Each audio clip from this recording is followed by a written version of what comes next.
Thank you, Mr. Chairman. Today, this committee is set to consider 11 nominees. I intend to support 10 of those nominees. Among those nominees are 3 judges in my home state of Texas: Judge Alfred Bennett, Judge George Hanks, and Judge Rolando Olvera.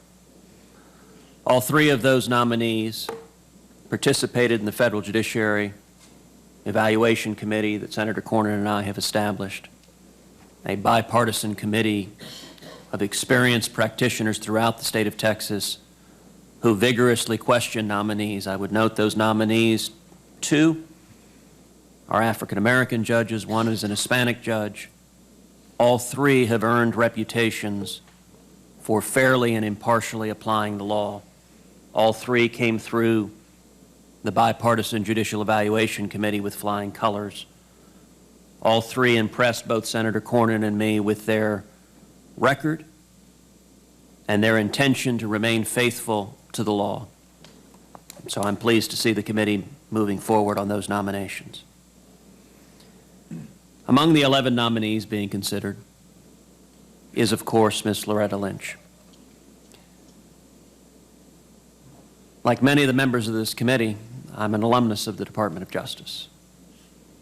And the department, for centuries, has built a tradition of remaining above the partisan fray, of remaining faithful to the Constitution, faithful to the law, and not engaging in partisan battles. And like many in this body, I've been saddened and then horrified to see the current Attorney General, Eric Holder, break that tradition, turn the Department of Justice into a partisan arm rather than an institution faithfully upholding the law. When Ms. Lynch was nominated, I very much hoped to be able to support her nomination.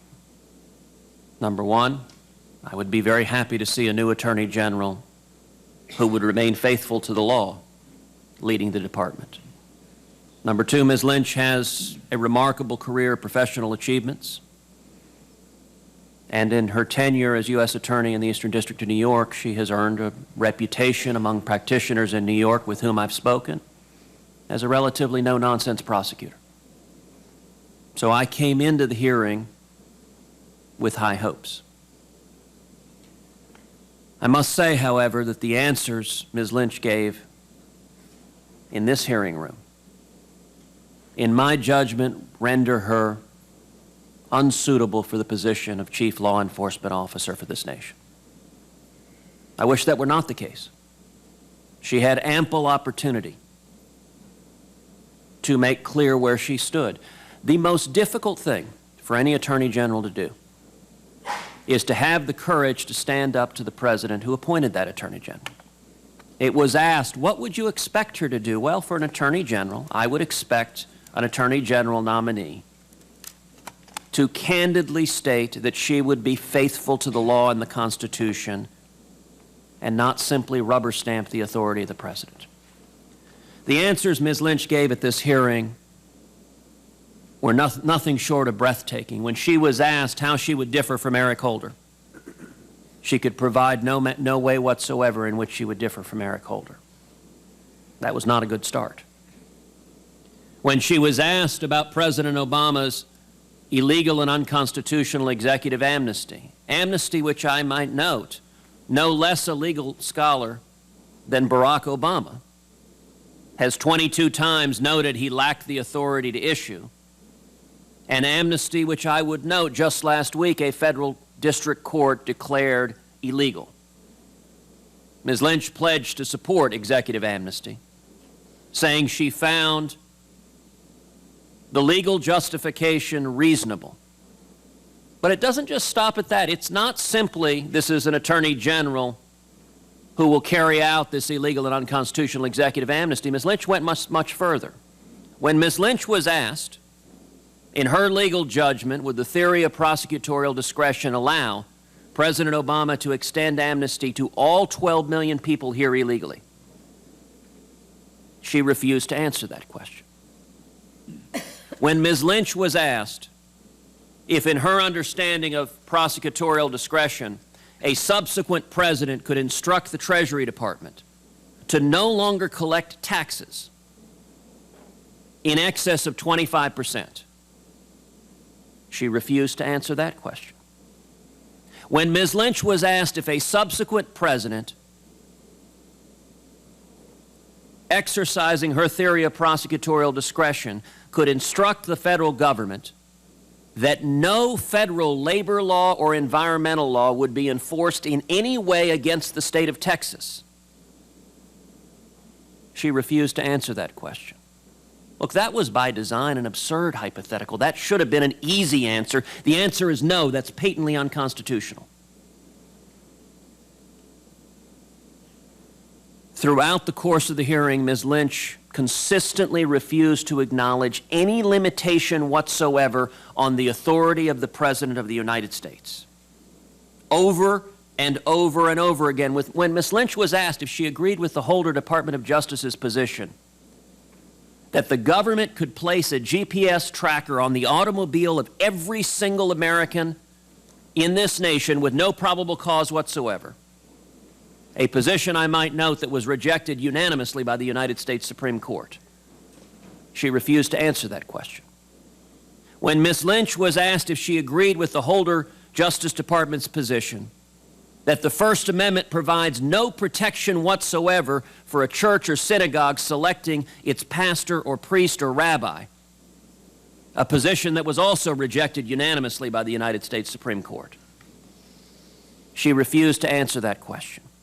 When Ms. Lynch was asked if she believed the federal government could constitutionally use a drone to kill an American citizen on American soil if that individual posed no imminent threat, at the hearing she refused to answer that question. And when Ms. Lynch was asked about the IRS targeting of American citizens for their political views, targeting that was found by the Inspector General of the Department of Treasury, targeting which at the time the President of the United States said he was angry about and the American people had a right to be angry about. When Ms. Lynch was asked if she would be willing to go a different path than Eric Holder, not to assign that so-called investigation to a partisan Democrat who is a major donor to President Obama and the Democratic Party, but instead to follow the path that Elliot Richardson took under Richard Nixon and that Janet Reno took under Bill Clinton, of appointing a special prosecutor to faithfully and fairly investigate corruption and abuse of power, she refused to answer that question. Now, I would note to my friends on this side of the aisle, every one of us is deeply dismayed by the lawlessness of Eric Holder. But there's a difference. Mr. Holder began disregarding the law after he was confirmed. In this instance, Ms. Lynch has sat in this room and told the members of this committee what she intends to do. If those answers are not sufficient to vote against a nominee, I don't know what answers would be. Because for those of us who vote for her, we should not be surprised if President Obama comes back trying to grant amnesty to 12 million instead of 4 million. And Ms. Lynch rubber stamps that as acceptable. We should not be surprised if over the next 2 years we continue to see abuse of power, abuse of executive authority, regulatory abuse, and the Department of Justice rubber stamping it over and over and over and over again. When a nominee for Attorney General cannot identify any limit whatsoever on the authority of the President, then each of us are on notice. She has told us her views. Those views are radical. Those views undermine the rule of law. And in my view, no senator who is serious about our obligation to defend the Constitution and rule of law should be willing to confirm any Attorney General, Republican or Democrat, who is unwilling to stand up for the Constitution in limiting the President who appointed them. And for that reason, I believe the only responsible course of action for the Senate is to reject this nomination. Thank you, Senator Cruz. Now